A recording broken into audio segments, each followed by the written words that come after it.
que fue una decisión muy difícil. Yo duré una semana llorando, enterita. Yo sumergirme en una obra, a dar detalles, con un pincelito 0, o sea, número 0. Es una locura. Eso me encanta. Lo primero es que cada quien tiene una opinión de lo que ve. Pique que trayaba un plato y quería, y eso lo iba a transmitir en mi obra. Yo no podía decir, este pique que tengo lo voy a guardar mañana a las 9 de la mañana y lo voy a pintar. Claro. O sea, yo creo que algo que suele pasarnos a todos los artistas, o a la gran mayoría, es que como nace de nosotros, nos da hasta vergüenza ponerle precio. ¿Sí saben cómo me pongo? ¿Para qué me invitan?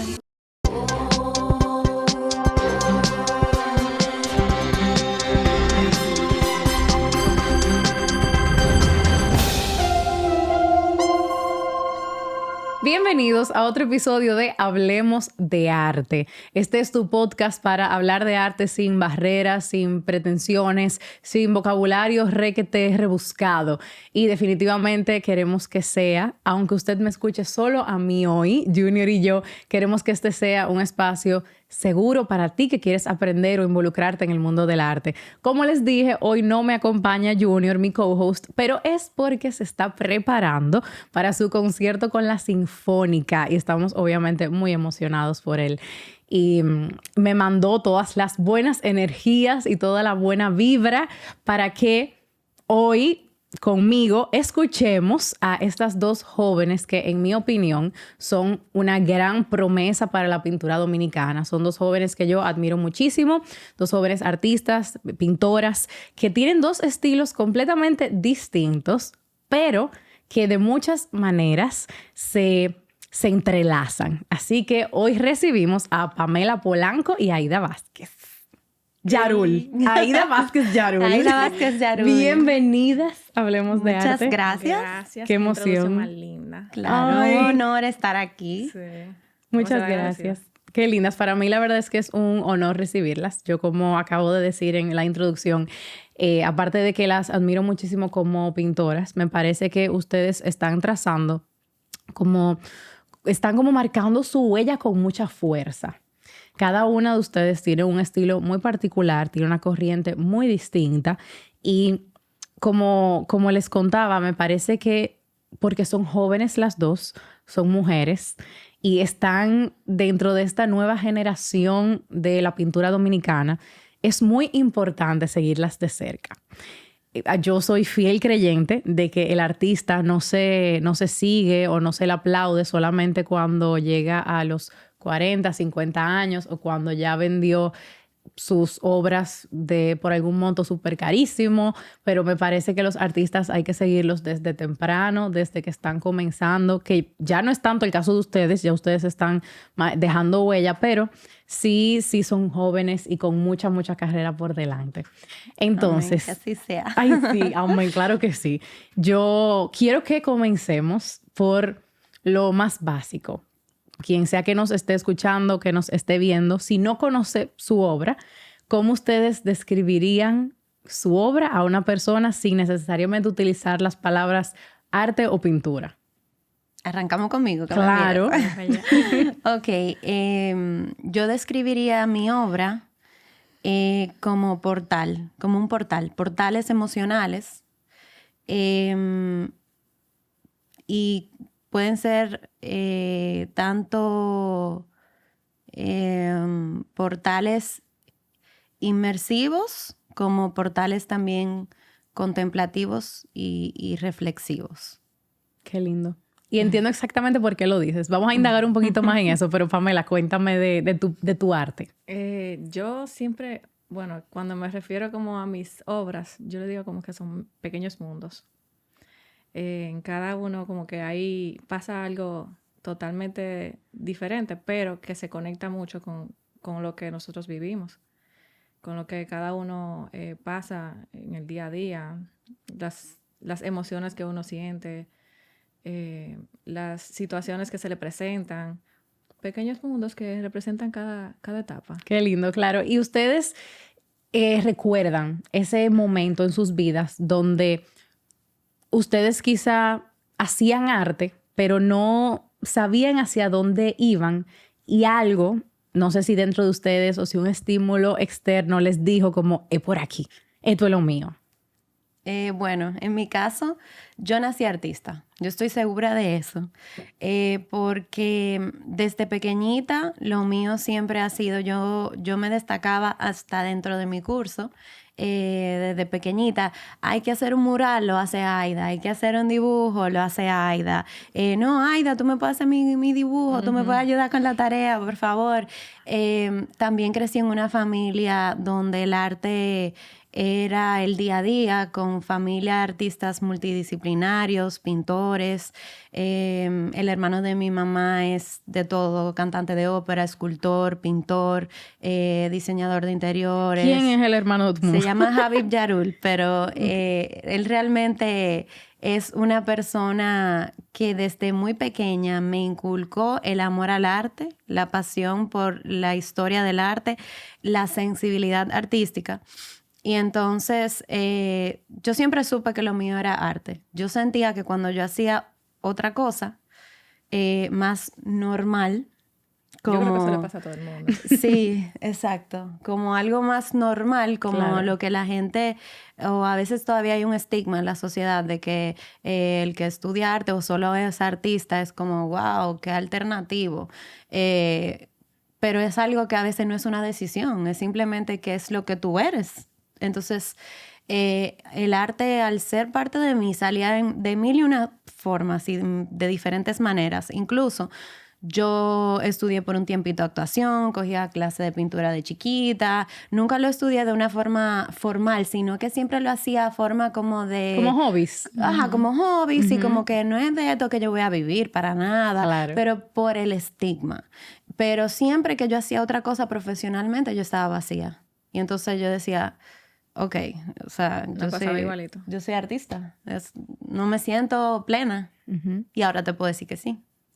Claro. Tú sabes que hablábamos mucho en un episodio con Patricia Peña sobre esos estigmas que hay sobre estudiar X o Y. Ella decía que ella estudió medicina y yo me reía muchísimo porque yo le decía, es que no puede ser, tú, una persona como tú, ¿cómo es que estudiaba medicina? Y yo le dije que yo también empecé a estudiar Derecho cuando me gradué del colegio. Y es por eso, porque no estamos todavía en un momento donde entendemos que las artes son carreras igual de importantes y que si las coges en serio y te dedicas a eso, pues definitivamente puede ser tu sustento. Tú puedes vivir de eso. Exactamente. Y Pamela, ¿cuál fue tu momento donde tú dijiste, esto es lo mío? A mí me pasa igual. O sea, yo ayer, por ejemplo, subí una foto, una historia, que fue del 1998, yo creo que fue. Pintando mal. Señores, yo andaba con una mascotica para arriba y para abajo. Y yo en el video, o sea, fue una captura. Y en el video hay 4 primos míos, mi hermanita, y yo estoy ahí pintando. Y ellos ahí alrededor de mí. Qué Yo lindo. pudiera estar jugando, pero no, yo estaba pintando. Y creo que, o sea, yo tenía como 4 años, o sea, eso desde pequeñita. Yo no tengo de que un momento en mi vida que yo dije, esto es lo que yo tengo que hacer, porque yo siempre lo supe. Creo que el miedo ese miedo que tú decías, es más de los padres que de uno mismo. Porque ellos veían como, ellos siempre van a crear algo que sea más estable para ti. Ujú.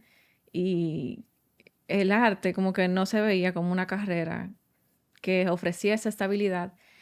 Y eso creo que es por como antes, o sea, ahora mismo nosotros tenemos las redes sociales que nos ayudan a impulsarlo y a que sea más visible, pero antes como que eso no existía, entonces se quedaba, el arte que tú hacías se quedaba arrumbado allá, en tu casa o en tu estudio, y simplemente cuando iba una persona y te descubriera, como que, bueno, aquí hay un tesoro, pero no se veía así. Por eso yo creo que me fui por arquitectura, aunque dentro de mí yo quería, o sea, eso era lo que yo quería. Tú siempre hacer. lo supiste. Siempre lo supe, incluso en el momento que yo renuncié de mi último trabajo de arquitectura, que fue una decisión muy difícil, yo duré una semana llorando, enterita, tratando de, como que de encontrar esa fuerza, esa fortaleza para ir donde la muchacha de recursos humanos y decirle, mira, ya yo no voy a estar aquí. Esto no es lo mío. Porque yo quiero dar ese salto de fe y yo sabía que yo podía vivir y hacer algo con el arte.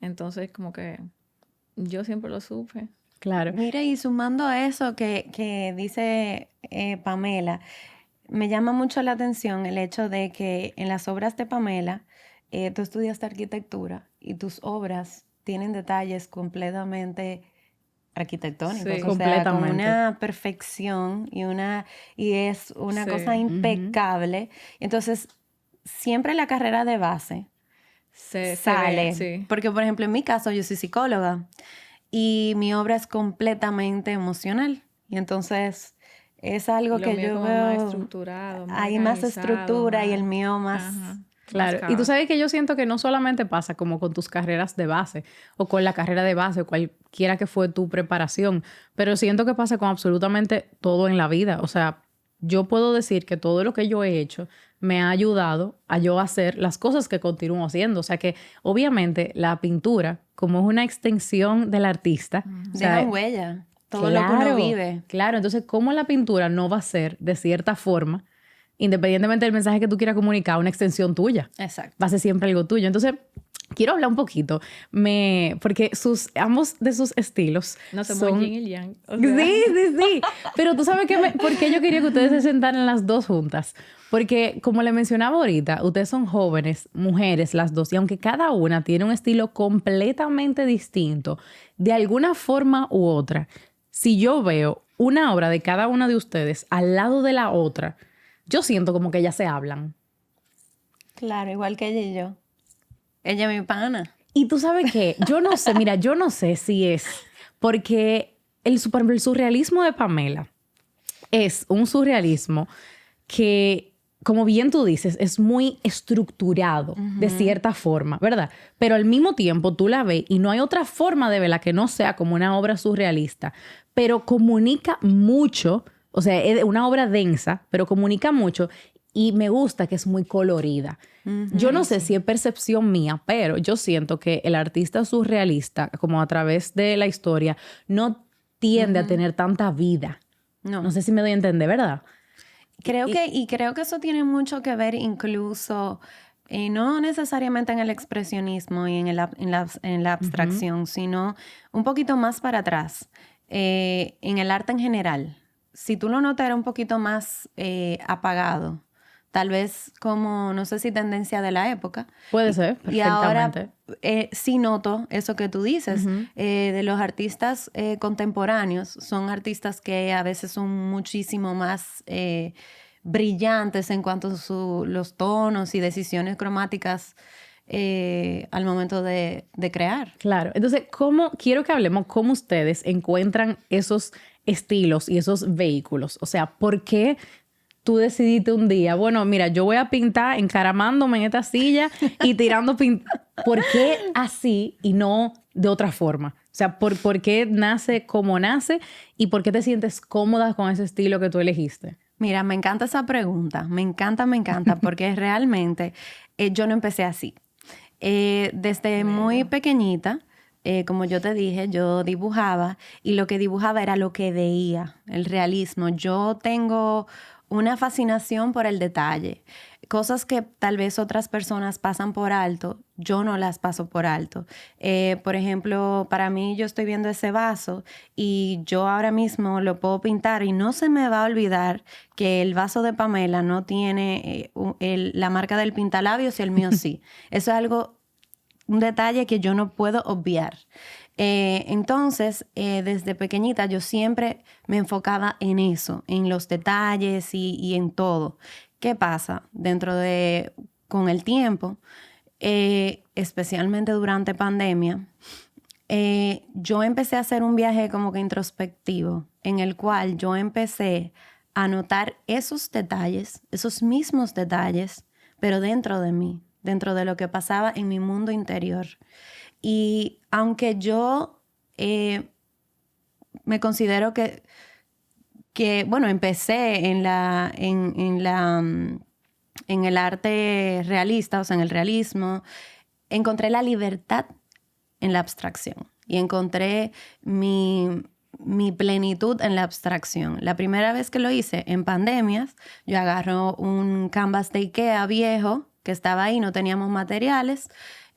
Yo lo tomo con una necesidad de volver a mí, porque en ese momento que nos trancan, es el momento en que uno dice, ¿quién soy? ¿Qué yo hago ahora? O sea, no puedo ir al trabajo, hay una pausa, y ahí entonces yo creo que muchas personas, no solo yo, sino muchos negocios salieron, muchos artistas se reconectaron con quienes son. Definitivamente. Muchas... pasó de todo, muchas transformaciones. Muchas transformaciones, exacto. Y mucho volver a lo que realmente somos. Porque tomamos una pausa. No Una voluntaria, pausa. fue obligado, pero ahí nos dimos cuenta de lo importante de tomar pausas en la vida. Y tuvimos que vernos al espejo. Claro. Obligado, no había de otra. No había de otra. Y era como que, ¿con quién tú vas a hablar? Contigo. Y cuando yo hablaba conmigo, surgía esa necesidad vital de hacer arte. Que siempre estuvo ahí, pero yo decía, no tengo tiempo porque tengo que planificar una clase. Claro. O tengo que Por cuidar a mi cualquier otra niña. cosa. Claro. Cualquier excusa, que no necesariamente una excusa, pero son cosas No, o sea, que de uno... la vida. La urgencia. Es la urgencia, porque a veces uno prioriza lo urgente antes que lo más importante. Que 100%. eso fue lo que pasó en pandemia. Y entonces... O sea, que hay exacto, un, ¿cómo se dice? Como un esquema, una cuadrícula. Es que en la universidad me enseñaron una forma de organizarme, ¿verdad? Con una tabla, vamos a decirle, porque no recuerdo el nombre literal. Se llama The Eisenhower Matrix. Y tiene en una esquina, dice, urgente e importante. Después en otra esquina dice, importante pero no urgente. Después urgente y así sucesivamente. Y eso me parece fabuloso porque te enseña cuáles realmente son tus prioridades. Claro. Por ejemplo, esas cosas que decían de que urgente y no importante, yo no las hacía. Exactamente. Porque es urgente, ok, pero si no es importante, ¿para qué yo voy a gastar mi tiempo como haciendo que a esto? largo plazo, ¿en qué te beneficia eso? Exactamente. De aquí a 5 años, ¿en qué cambia Miguelina con esa urgencia que se te Exactamente. presentó en ese momento? Si en nada. Entonces a mí me pasó eso precisamente en pandemia, esa necesidad vital, y cogí ese canvas y fue la primera vez que yo solté ese trazo abstracto y empecé de una manera intuitiva y me reconecté con esa niña interior que solo quería disfrutar el arte, que solo quería jugar con el color, que solo quería ser quien realmente... Bueno, Eres. soy. Exacto. Claro, ¿quién eres? ¿Quién soy? Y esa primera obra yo la tomé en serio, muy en serio. No fue como que, ay, hice un arte en mi balcón ahora que estoy en pandemia. No, yo la tomé muy en serio. La subí en Instagram y la subí con su nombre, Rebirth. Con sus dimensiones, con su descripción. Ya verán por qué es tan importante Rebirth. Rebirth, Lo vamos a hablar. Y realmente, exacto, yo cuando la terminé, yo dije, yo me sentí tan plena y me sentí tan feliz, me sentí tan, wow, yo me siento libre, yo me siento completa, esto es lo mío, que desde ese día hasta la fecha, yo no he parado de pintar. Increíble. Nunca. ¿Cómo se transformó? Porque tu arte se transformó. Se transformó. O sea, del tú realismo te transformaste y tu arte se transformó. Increíble. ¿Y tú, Pamela? ¿Cómo te encontraste con el surrealismo? Porque eso no pudo haber sido de que mira, una obra de Dalí, linda, voy. A mí siempre me ha gustado el realismo. Y luego entonces el hiperrealismo. O sea, yo igual, a ti cuando tú empiezas a dibujar y a pintar, tú copias lo que tú ves. Claro. Y a partir de ahí es que tú vas aprendiendo como que la luz, la sombra, la perspectiva, que el volumen, que se vea, todo eso. Entonces, yo duré un tiempo, obviamente, ya me fui para la universidad, solté un poco el dibujo, a más de solamente lo que me ponían a hacer obligatoriamente en las materias. Pero luego ya cuando volví a retomar, yo hacía como encargos de retratos.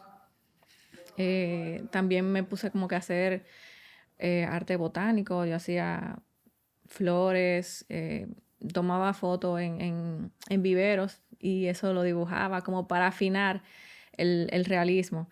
Porque a todo esto, o sea, a mí igual me encantan los detalles. Yo vivo el detalle. Claro, que tu obra es un detalle eterno. Yo vivo los detalles. Porque, o sea, ¿y de qué manera? Yo sumergirme en una obra a dar detalles con un pincelito cero O sea, número 0. Es una locura. Eso me encanta. Tú sabes que la primera vez que yo vi una obra tuya, no se me olvida, yo me quedé en shock porque de lejos yo pensaba que era una foto. Sí. Yo vi y yo dije, ven acá, pero si estamos en una exposición, porque hay una foto enganchada, o sea, una exposición de pintura. Yo la colecciono y tengo una obra que parece Parece una foto. Mucha gente me decía eso, Es pero una que locura. al principio yo quería ser hiperrealista. Porque es que a mí me vuela la cabeza cómo que la gente tiene la capacidad de ver algo, enviar una señal al cerebro y que tu mano haga eso tal cual tú lo viste.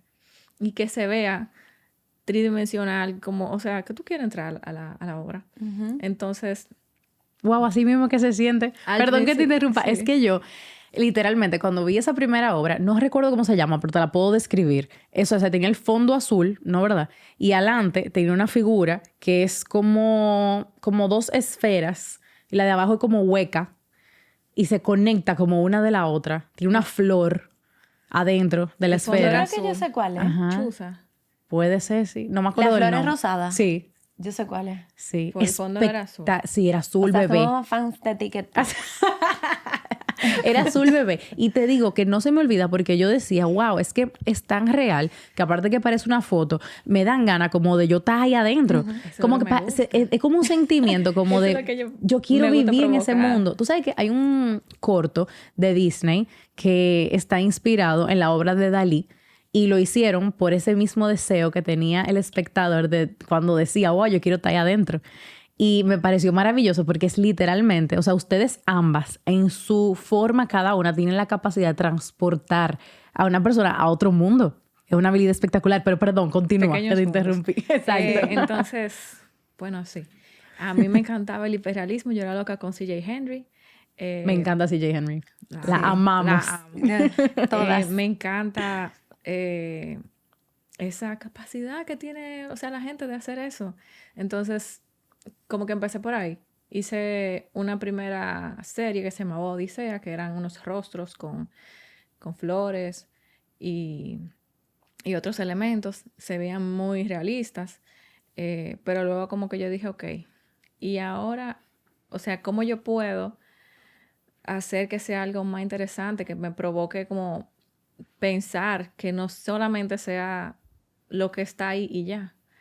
Y por eso fue que yo llegué al surrealismo, pero al principio como que el primer boceto que yo hice, yo todavía no sabía qué era surrealismo.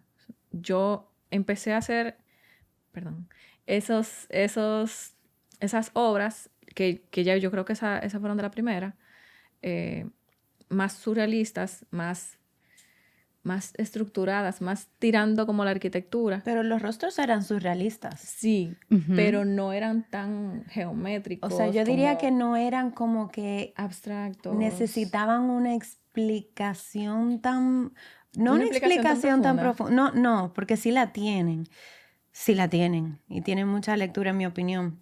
Sino que tal vez yo creo que la línea que tú fuiste desarrollando, el ojo del espectador se ve forzado a terminarla. Completamente. A mí me pasa con mi obra que yo Sí, colecciono porque de yo ella. le quitaba como pedazos. Exacto. No era Entonces algo mi completo. mente viaja por la pieza y la termina. Y eso se siente como un juego mental. Como- Claro, incluso... Entonces eso es lo que yo quería provocar. Claro, hay un rostro en una de tus obras, pero no me acuerdo cuál, no me sé de memoria los títulos, ¿verdad? Porque ando ahí tampoco. Pero hay una obra que tenía un rostro, que el ojo no está literalmente ahí, pero cuando yo veía el rostro, en ese espacio donde se supone que va el ojo, te atravesaba a otras capas. Entonces era como, wow, quizá ella me está dejando entender que ella quiere que yo vea más allá Dolor de marchito, una... yo creo que era. ¿Perdón? Dolor marchito, que eran unas flores Sí, naranja. sí, exactamente. Que quizá ya me está dejando entender, no sé si eso era lo que tú querías comunicar, que yo era como más allá de un primer plano. Sí, o sea, en esa era... Lo primero es que cada quien tiene una opinión de lo que ve. Claro. Y eso es lo que... Eso a mí me encanta, que cada quien me diga de que algo diferente de Cada la misma quien obra. hace el y arte suyo. otra cosa totalmente divorciada de lo que yo pensé para la obra. Esa era como ese sufrimiento que en un principio ha sido muy doloroso, pero que se va marchitando, o sea, va siendo poco a poco felicidad, transformando en felicidad a medida que tú vas viendo que aquello era necesario. Entonces, sí, lo puse ahí para que se vean como que son ojos y son portales que completan el rostro. Claro. Tú ves que ustedes conectan. Ella, justamente Pamela decía así, para que abras portales. Y tú te refieres a tu obra como I Open Portals. Ustedes están muy conectadas. Sí. Todo me hace mucho sentido. Entonces, ya ustedes conociendo su forma de trabajar, el estilo con el que ustedes se sienten cómodas, cuando llegue el momento de hacer una obra, ¿qué llega primero? Llega primero el pincel y arranqué, llega primero una reflexión, exactamente lo que ustedes quieren transmitir, o ustedes empiezan a pintar y después van como progresando, la obra va cambiando, va progresando. ¿Cómo es su proceso creativo? Yo en ese caso dejaría a Pamela que hable primero, porque creo que es un poquito más sencillo. En el sentido de que tú sabes lo contrario. No, me refiero a que tú sabes que tú tienes como ciertos pasos. Lo mío Sí, puede ser que yo me extienda un poquito No más. importa, hay tiempo. Lo mío organizado, tiene que ser obligado. Estructurado. Ajá. Yo no. Mira, yo puedo hacer un boceto y de ahí sacar la idea, o al revés, que por lo general tiende a ser al revés. Yo saco la idea, o sea, tengo una idea, o un coleccionista me dice, mira, yo quiero algo que represente esto. Entonces yo me pongo a investigar de ese tema o de esa emoción o ese suceso que quiero representar y saco como palabras claves que yo sé que representan muy bien claramente la obra, el boceto, y con esas palabras busco como cosas que representen a cada palabra y luego entonces hago un boceto a mano alzada, o sea, a lápiz. El boceto lo digitalizo. Últimamente no lo estoy haciendo, estoy entrando en el Canvas, pero por lo menos con el boceto a lápiz. Pero lo digitalizo y luego entonces voy al Canvas. Qué locura. Entonces, en el caso mío... Que es todo lo opuesto. Todo lo opuesto. Cuando tú dijiste, tú empiezas con el pincel y deja que fluya, sí. Empiezas con una emoción, sí. Empiezas con una reflexión, sí. Empiezas con algo en mente, a veces sí. Mi proceso creativo es extremadamente emocional. Por eso no me funcionó tener mi estudio fuera de mi casa.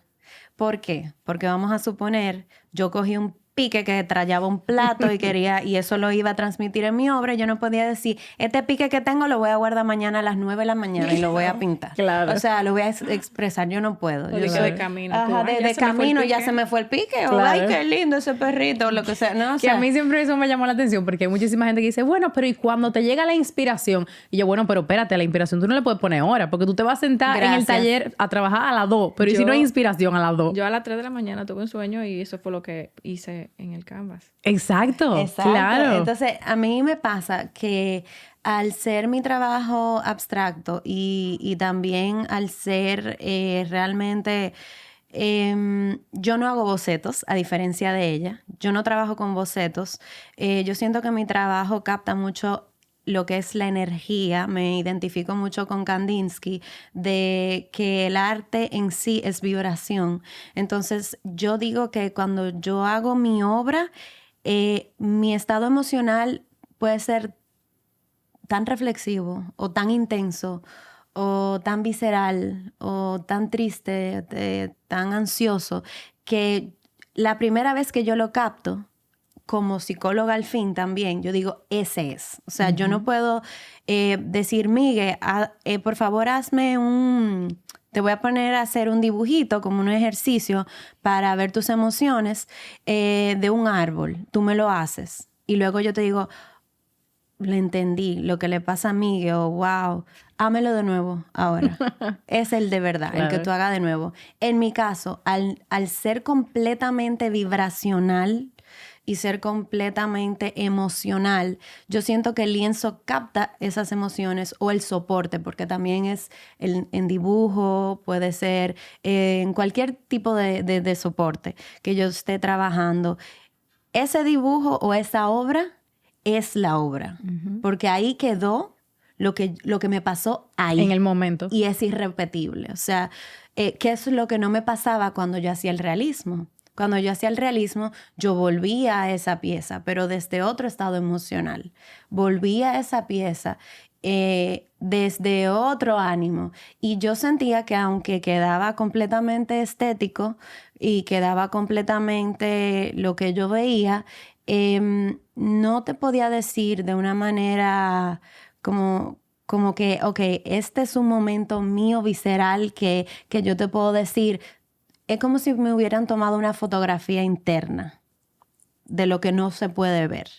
Entonces, en ese momento, yo le digo incluso a mis coleccionistas, cuando me dicen, ¿y tú no haces boceto? Eso era al principio, ya me conocen. Y saben ya que no. saben que no, ni siquiera me lo piden.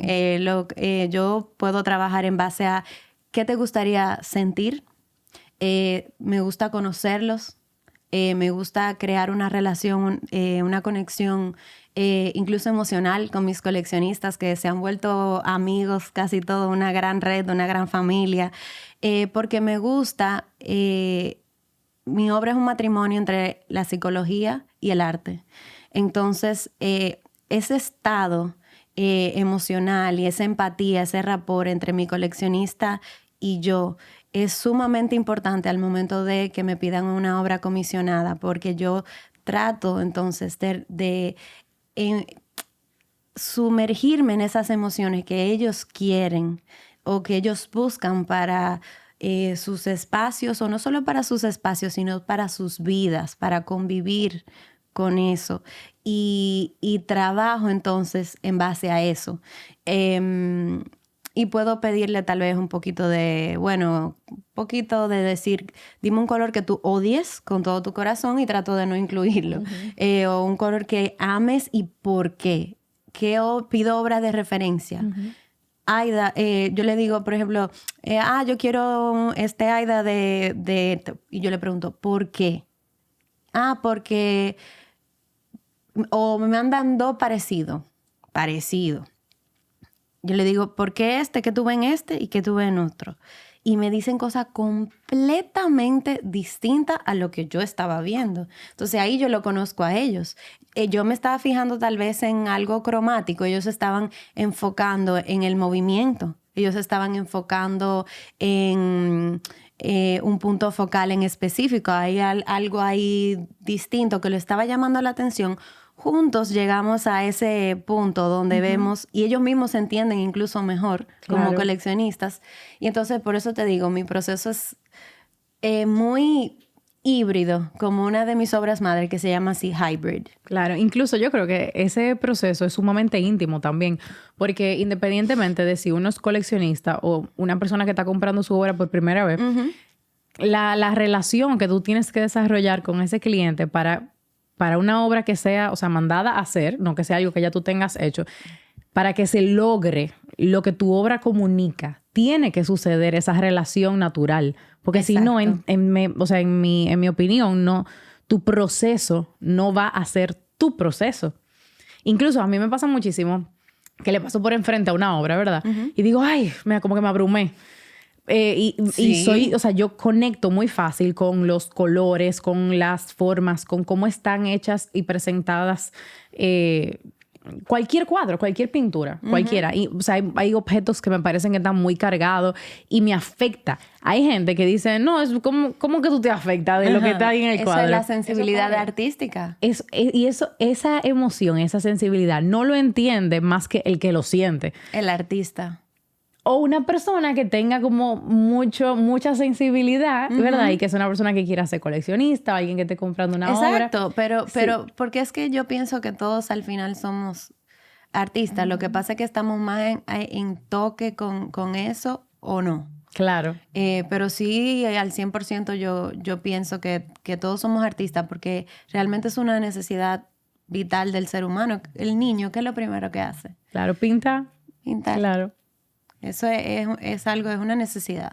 Claro. Y en el momento de ustedes ya ustedes saben, porque este episodio yo lo quería hacer como medio cronológico, porque así aprendemos un poquito de ustedes, pero también de sus experiencias y de hacia dónde se encaminan. Cuando ya ustedes saben el estilo que quieren trabajar, ya conocen sus procesos y ya están produciendo arte, viene un tema sumamente importante, que es cómo yo vivo de mi arte o cómo yo hago que mi arte sea rentable, cómo yo empiezo a vivir esta vida donde tengo que ser al mismo tiempo artista y empresaria de mi arte. ¿Cómo ustedes se dan cuenta de que sí pueden vivir de su arte y cómo lo hacen rentable? Y esto a mí me gusta hablarlo tan transparente como se pueda, porque ahí afuera hay muchísima gente que quisiera vivir en este caso, de su pintura y no sabe ni por dónde empezar, ni cómo comenzar. No saben si pone dinero en estudiar en una escuela y después eso les rinde fruto. ¿Cómo fue todo ese proceso para ustedes? ¿Quién empieza? Bueno, yo mencionaba ahorita que las redes sociales son un plus son tu para aliado. nosotros, sí, para esta generación. Pero también hay que tener gente que esté dispuesto a apoyarte. Porque es verdad que yo estaba creando, yo estaba pintando, pero por más linda que la obra fuera y que la gente lo viera, como que tú no tienes una guía para tú saber cuál es el primer paso cuando tú quieres vender una obra. Entonces, en ese momento, Juan Carlos Reyes, que fue mi mentor, me ayudó como a dar los primeros pasos y a conocerme también en el ambiente artístico, o sea, a descubrir qué era lo que me gustaba, a trabajar con otros medios, porque yo al principio trabajaba era con acrílico solamente. Yo no recuerdo cómo yo trabajaba con acrílico para lograr lo que yo hago ahora. El óleo ha sido como muy importante. Y conectarse, porque yo en ese momento conocí a Aida, nosotros nos comunicábamos por Instagram, nos vinimos a conocer en persona como 5 años después, pero yo creo que también ahora nosotros tenemos Éramos Insta Buddies. Sí, esa facilidad. Yo tengo mucho Insta Friends, es muy válido, claro. Sí. Que hay una comunidad muy grande de artistas emergentes ahora, que uno se da apoyo, pero esa parte como mentoría de Juan Carlos para mí fue clave. Y ya después de ahí, entonces, entrar a la galería, conocer coleccionistas, ir a museos en actividades que fueran coleccionistas importantes. Actividades que se publican en Let's Talk Art. Sí. Continúa. Son muy importantes. O sea, conocer las personas que te pueden acercar a esa... Aportar y todo. A esa meta que tú quieres, aportarte conocimientos que, óyeme, quien sea te puede dar una herramienta que te pueda servir para tú escalar, pero tú tienes que estar como tú no te puedes quedar en tu casa. Claro. Trancado. Creativity has to find you working. Sí. Exacto. Yo creo que eso. En mi caso, realmente fue súper particular porque me sucedió que la segunda obra que yo subí, empecé a tener obras comisionadas, que fue algo súper extraño y un poco incluso abrumador, porque yo decía, wow, ¿en serio tú quieres eso? Porque es algo nuevo. Y yo le puedo decir que le he dicho varias veces que mi primera obra la compró una de mis mejores amigas del colegio y yo se la vendí, era pequeñita, para decir que la vendí, yo la vendí a 2,500 pesos. Porque yo decía, o sea... ¿Cómo yo le pongo precio a esto? Y ahí también, otra de las cosas que no eso conectan... de poner precio es todo un... Eso es un tema, que otra de las cosas que no conectan a Pamela y a mí también es que Juan Carlos también ha sido uno de mis grandes mentores, o sea, en todo este proceso. Y Juan Carlos, desde esa época, como que me vio y apostó a mí. Siempre me decía, no pares de pintar, eso yo no lo olvido. Y cada pregunta que yo tenía yo le decía, me están encargando una obra tanto por tanto, o tanto, porque mis commissions, ¿tú te acuerdas que yo te decía que empezaron como rápido? Y, Fue de una vez. ajá, fue como, y yo decía, O sea, tú publicaste en Instagram lo que tú estabas haciendo y una gente te escribió, yo quiero una obra sí, tuya. y empezaron así, y yo como que, yo digo, pero yo, o sea, no sé. Entonces, Juan Carlos me ayudó muchísimo a cómo manejar y cómo ir teniendo una coherencia en cómo ir valorando en el mercado mi trabajo desde un principio hasta ir cumpliendo metas, ir subiendo, ir comprometiéndome con mi carrera, conmigo misma y con mis coleccionistas, de que sus inversiones en mí realmente ellos se sientan felices de haberlo hecho, no solamente por lo que le deja psicológicamente, emocionalmente la pieza, sino también, claro que sí, económicamente, que lo que me compraron a 20,000 pesos, ahora dicen, wow, qué bueno que le compré a 20,000 pesos. Y eso es súper lindo. Y entonces, para empezar, yo creo que siempre es un camino un poco confuso al momento de uno empezar a vender su arte, porque como es algo, yo creo que algo que suele pasarnos a todos los artistas, o a la gran mayoría, es que como nace de nosotros, nos da hasta vergüenza ponerle precio. Como es tan íntimo, nos da como ese miedito a cobrarle a la gente de que lo que realmente tú sabes como que vale, claro. pero porque, bueno, porque yo lo hice, exacto, o sea, al principio. Uno a veces no se da el... Tú no te pones precio por esa como vergüenza. Al principio sí. Claro, pero pues yo no sé qué es lo que le... Ustedes me dirán, porque yo al final no soy artista. Yo lo aprecio el artista, o sea, el arte y el artista. Pero yo al final no soy artista. Yo no sé qué es lo que le pasa a los artistas.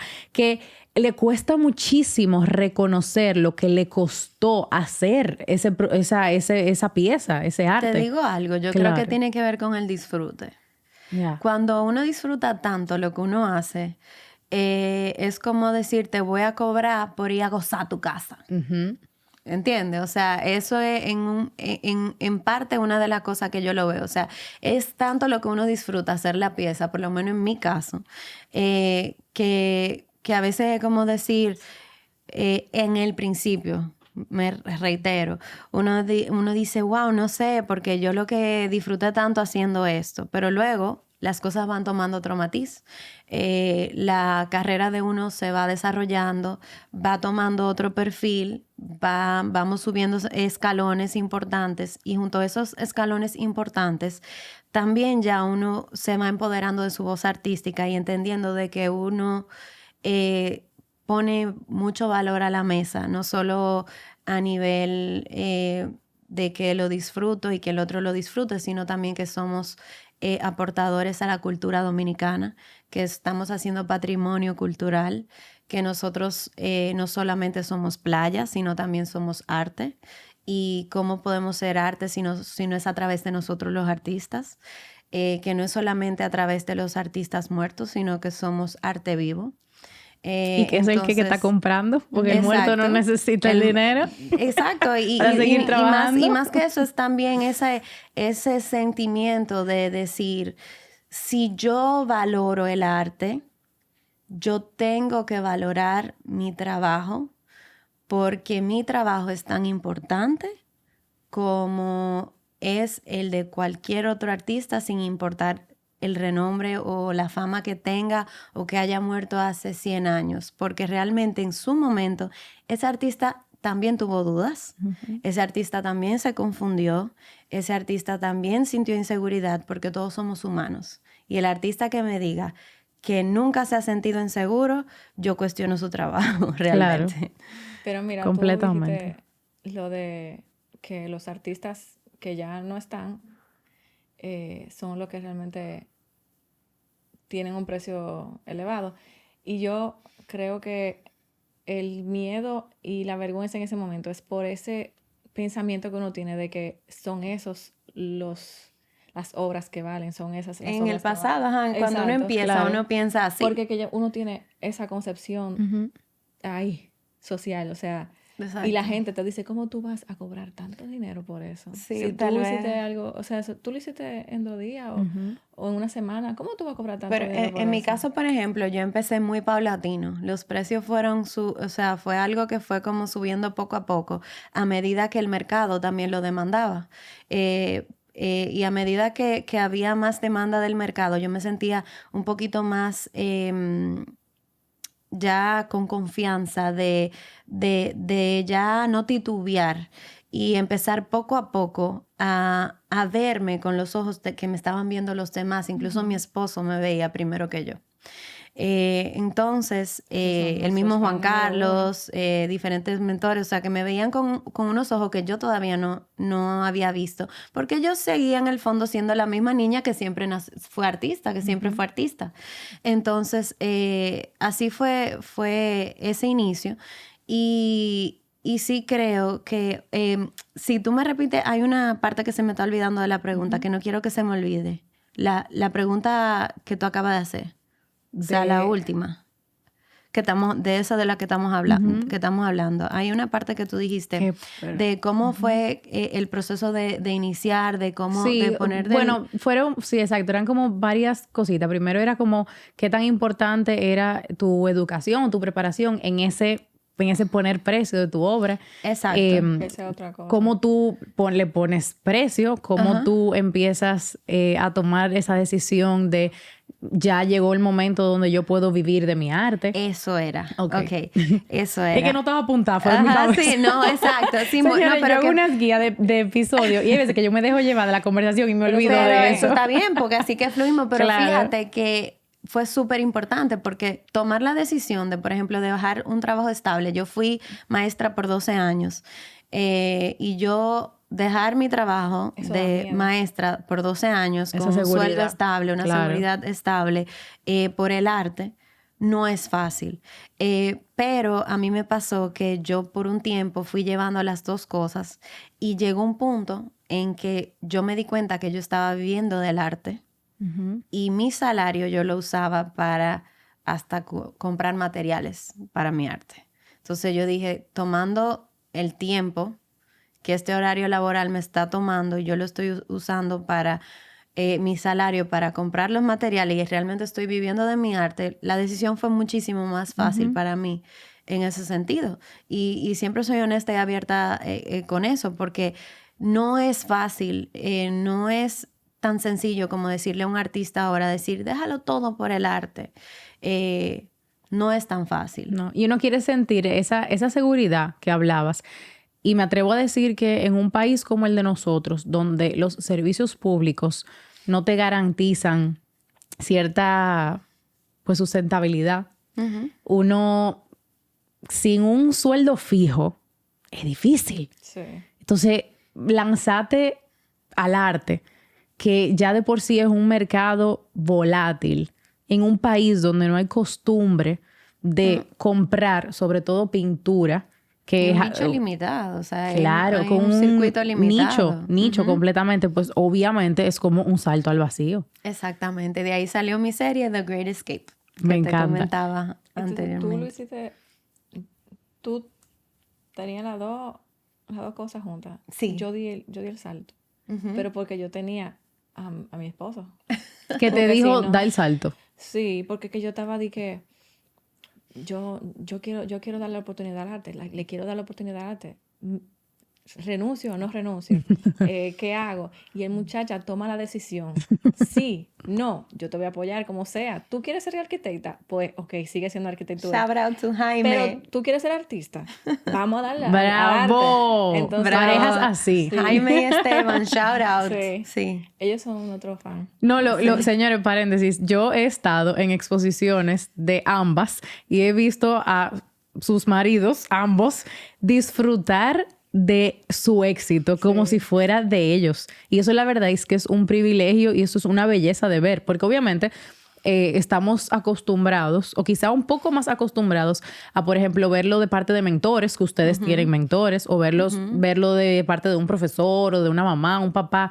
Pero hoy en día, en el tiempo que estamos viviendo con la pintura, ustedes mujeres jóvenes, a mí me hace una cosita diferente.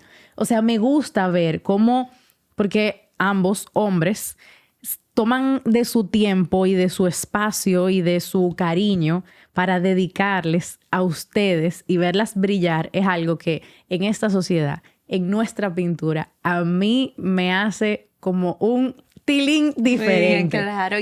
Significa como el doble. El doble. Sí. Y déjame decirte algo, mi esposo es tan así que él realmente es de lo que llega a la casa con material lleno de pintura. Eso es lo que me con, regalaba a mí. y con espátula, de cumpleaños, yo le pintura. pedía eso. ¿No? Y él, o sea, él, por ejemplo, un martes normal, llegó Santa Claus. ¿Tú no Chulísimo. habías probado esa pintura metálica? Así como una chulo. emoción. Y cuando yo empezaba, él decía, yo te lo Genial. dije. Sí. Y lo Y importante... dice, ¿quién fue que Dime, ¿quién fue que te trajo ese material? Claro, y eso es la importancia de rodearse de gente que te aplauda, Sí. sea un papá, un maestro, tu esposo, esposa. Es importante rodearse de gente que crea en lo que tú estás haciendo. Entonces, obviamente, ustedes ya son artistas que han estado en espacios importantes. El Museo Bella Part, el Museo de Arte Moderno, la Bienal. Nuestra Bienal en República Dominicana. Tú has estado en Art Basel también.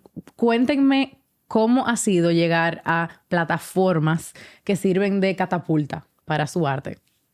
Bueno, esos son realmente momentos importantísimos en nuestra carrera, porque realmente ya es como decimos, como uno va como artista empezando su carrera y cada vez que uno va logrando una de estas... escalando un escalón más, realmente uno va viendo... wow, lo lejos que los sueños se van haciendo realidad y lo lejos que uno va llegando. Y es tanto así que hay que parar y ver dónde uno ha llegado. Yo a veces lo he hablado con Pamela, porque a veces nosotras somos un poquito... Es que uno vive en el momento y no se da Uno cuenta. vive en el momento y uno no se da cuenta de lo que realmente ha logrado. Y cuando uno mira para atrás, uno dice... Cuando yo solamente soñaba con algo así, o cuando Esteban, mi esposo, me decía... Yo soñaba con estar en la Bienal. ¡Wow! Pero, ¡Qué lindo! Yo lo soñaba eso. Y justamente cuando yo salí del trabajo de arquitectura, ahí mismo, o sea, faltaban como 3 meses para entregar la pieza para la Bienal. Esa fue la otra, no esta. Y no me cogieron, obviamente, porque yo no tenía como que trayectoria. Bueno, ni no nada. obviamente, pero ese no era el momento. Ese fue como que exacto, no era el momento, Claro. pero yo estaba súper feliz. Y cuando me cogieron ahora, yo lloré cuando yo vi ese nombre. Tan bello. Porque para cualquier otra gente es algo como que algo normal, pero para mí era como un sueño. un sueño. O sea, yo cumplí eso que yo hace como, ¿qué? 3 meses yo estaba soñando, que yo pensaba que no iba a ser posible. O sea, todo lo que uno pensaba antes que en el arte, que no era posible, uno lo está viviendo. Sí, a mí me pasa también que esos espacios y eso que uno va, esos escalones, cada vez más van abriendo más puertas, uno va conociendo más personas, se van sumando mentores a tu trayecto, se van sumando personas que van a ti, a tu trayecto. Antes tal vez era solo mi esposo y mi familia y amigos como Pamela, mi primer mentor Juan Carlos Reyes, Gilda Guzmán, su esposa, o sea... Pero luego uno va viendo cómo cuando uno va logrando estas cosas, se van sumando personas que son como tus cheerleaders y tú dices, wow, qué belleza, qué lindo, qué trayecto. Y así tu camino se va haciendo más fuerte. Tú te vas viendo que tú vas en un proceso de emergente y cómo vas viendo ese camino hacia una consolidación. Claro. Que ya ustedes yo no la describiría. ¿Ustedes se describirían como emergente? Yo no la describiría como emergente. Realmente yo me siento que estoy en mid-career. O sea, claro. en medio de mi... No mid-career del todo, porque verdad, ahora Dios, espero que ahora que me falte. Claro que sí. Pero sí, lo que me refiero es que sí siento... que estoy... Muchas cosas. Tú has logrado muchas cosas. Tú también. Pero lo que sí me siento que sí estoy soy una artista en plena trayectoria de creativa y en pleno proceso creativo. Sí. Ni aquí ni allá, sino estoy como dirían, en los años mozos de la creatividad. En eso así me considero. Claro. Si yo les fuese a preguntar, les voy a preguntar, algo que ustedes sienten que le falta a la pintura dominicana o algo que a ustedes les gustaría ver en la pintura dominicana, ¿qué sería? Wow. Puede ser en la industria o en el oficio per se. Es que yo lo estoy viendo desarrollarse, o sea, encaminado a desarrollarse como debe. No sé, como qué le faltaría ahora mismo. Tal vez más presupuesto en el sector público para apoyar más talento. Uh-huh. Tal vez eso. Como para exhibición de artistas. Y para ferias. Uh-huh. Ferias. Aquí no se hacen ferias, no. Señores. Aquí se necesitan ferias.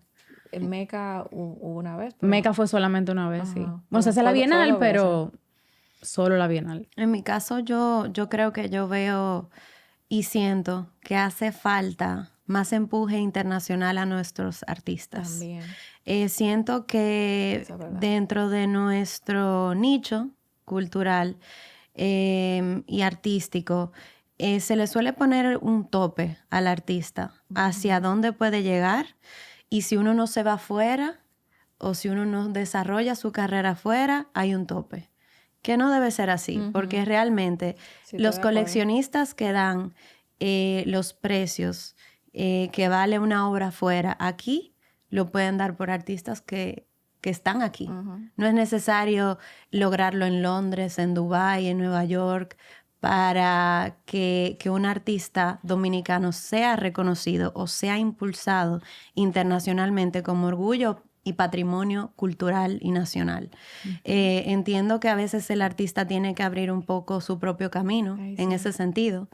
Y lo toma más tiempo a uno que a un artista tal vez de otro país, en el cual el ámbito cultural apoya más a sus artistas como orgullo nacional con visión internacional. Tú sabes que a mí me duele mucho. Me duele mucho porque, como bien les he dicho varias veces ya, ustedes ambas, en mi opinión, tienen categoría internacional. O sea, yo perfectamente las puedo ver a cualquiera de ustedes dos en un museo como el MoMA en Nueva York. La puedo ver en Washington. Y es una pena cuando tú solamente tienes un pequeño grupo de personas en tu país, ustedes son dominicanas las dos, en tu país, que lo ve eso. Eso hace falta. Eso hace falta. Y a mí eso me duele en sobremanera porque, como ustedes saben, a mí me encanta ir a una exposición, me encanta ir a un museo, trato de ir a todo lo que puedo.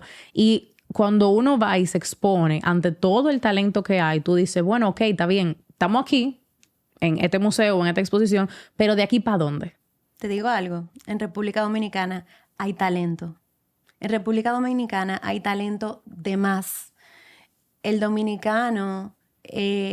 nos hemos puesto una vara muy baja a nosotros mismos, y eso a mí también me duele, y por eso yo siento que eso es lo que falta realmente. Falta ese impulso de orgullo innato de nuestras figuras artísticas, culturales, y de quienes están haciendo cosas relevantes y cosas que realmente impactan la cultura, no solamente nacional, sino también internacional, como arte contemporáneo. Qué lindo es decir, mira a Firelei, mira qué lindo es ver a Tania Marmolejos, mira qué lindo, pero ¿por qué tenemos que emigrar si yo quiero vivir aquí? Claro. Tengo que irme de mi país para ser reconocida de esa manera. Internacionalmente. Incluso me pasa mucho, no sé si se han dado cuenta o se han sentido igual, que las grandes figuras a nivel quizá gubernamental celebran mucho esos éxitos de fuera cuando pasan allá afuera, pero no crean necesariamente el ambiente o las condiciones para que esos éxitos se den aquí. Y pasa también que cuando pasa dentro del el gremio dominicano suele ser ya cuando un artista falleció o terminó su carrera. Que es todavía peor. Es todavía peor. Porque por lo menos vivo, si tú lo gozas afuera o aquí, lo estás gozando. Sí. No, Pero... entonces es cuestión del arte contemporáneo, es cuestión de darle una visión de que hay un renacimiento artístico, no solamente en República Dominicana, sino en el mundo. Y saber que en este país sobra talento y que nuestro país y nuestro circuito cultural debe ser quien nos empuje internacionalmente, no nosotros abrirnos nuestro propio camino y luego recibir el felicidades cuando lo hiciste. Claro. Eso hace Mira, yo te falta. quiero ahora apoyar. Es yo llevarte porque tú eres un orgullo nacional y por eso debo llevarte fuera. ¿Cuántos artistas hay aquí en los campos que no conocemos? Que son maestros del arte. Así mismo, y son artistas que yo tengo como un sweet spot por la tradición dominicana. A mí me encanta un cestero. Yo lo disfruto muchísimo porque me siento sumamente identificada porque esas son mis raíces, o sea, esa es mi identidad, lo que yo estoy viendo ahí. Pero donde normalmente se preservan esos estilos y esa forma de tú representar la identidad en una obra, tienden a ser en espacios un poquito con menos acceso que el que quizá tienen ustedes. Sí. Entonces, no se está haciendo la diligencia ni aquí ni en el interior. Entonces, sí, definitivamente necesitamos, como bien dices, el empujón más que la felicitación. Sí, a mí me encantaría ver como algo... un proyecto grande de simplemente tomar no artistas, o sea, todo tipo de artistas consolidados, que también me pasa que veo artistas maestros consolidados que no están en el nivel en que deberían estar internacionalmente. Son artistas que dan la talla para estar al lado de cualquier obra, como tú bien dices, en el MoMA, en cualquier lugar en el mundo, en el Guggenheim. O sea, son artistas de muy alto calibre y que tienen 30, 40 años de carrera y siguen aquí con un techo. Claro. Eso duele. En el mismo lugar. Tú sabes que quiero brevemente, bueno, primero felicitarte porque tienes una obra que acaba de entrar en la colección permanente de nuestro Museo de Arte Moderno y quiero que nos cuentes un poquito sobre esa obra y a todos los que nos escuchan o nos ven que pueden ir ya a ver esa obra de Aida que está en la colección permanente de nuestro Museo de Arte Moderno. Sí, gracias. Muchísimas gracias por las felicitaciones. La obra va a estar rotando. El museo cuenta con una amplia colección de obras permanentes, entonces ellos lo van a estar rotando. Pueden ser que en algún momento la vean, en otros momentos no, por como les digo, el tema de la rotación. Pero es una obra muy visceral, es una obra donde yo llevé mis emociones al límite, al nivel de desgarro, que fue tras el colapso del jet set. Yo no perdí a nadie de manera directa. Sin embargo, me afectó tanto por esa sensibilidad que hablábamos, número 1. Número 2, soy dominicana orgullosa. Y por eso la obra también se titula Cuando mi país llora, a mí me duele distinto. Porque nosotros podemos ver todo el tiempo tragedias, problemas gravísimos, guerras en el mundo entero, explosiones, catástrofes. Y si vivimos todo el tiempo pendiente a las noticias y a eso, vamos a vivir en una depresión eterna. Entonces, tenemos que desarrollar como esa pequeña coraza. No es que no nos duele, nos duele. Pero tenemos que desarrollar una pequeña coraza para seguir adelante. Pero hay una coraza que nadie te prepara para crear, que es cuando tu país llora, que es como ver a tu mamá desconsolada. Y es un dolor tan desgarrador y es un dolor tan fuerte que yo ni siquiera recuerdo el momento en el proceso de hacer esa obra.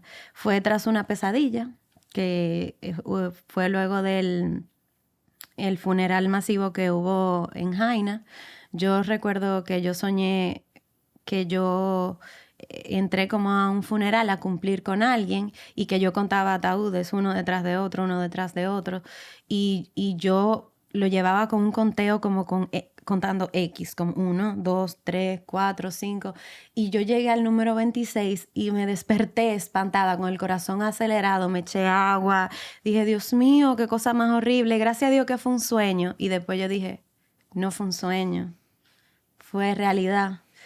Y el no poder salirme de que fue una pesadilla, de que fue mentira, gracias a Dios que fue mentira, y tener que volver a integrar eso de que sí fue verdad y que fue en mi país, fue difícil. Y mi modo de procesar y de integrar ese dolor fue a través de mi trabajo, del arte, de esa pieza visceral, desgarradora,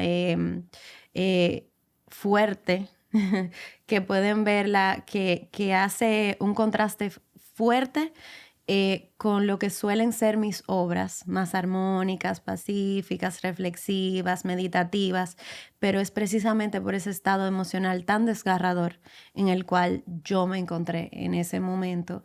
Y por eso es una obra que pasa a ser de todos, porque es una obra de un duelo que no es mío. Esto es un duelo de todos, de nuestra historia reciente de la República Dominicana, y siento que cada vez que pasa un suceso importante en nuestro país, el arte debe verse afectado, sobre todo con el dolor del pueblo.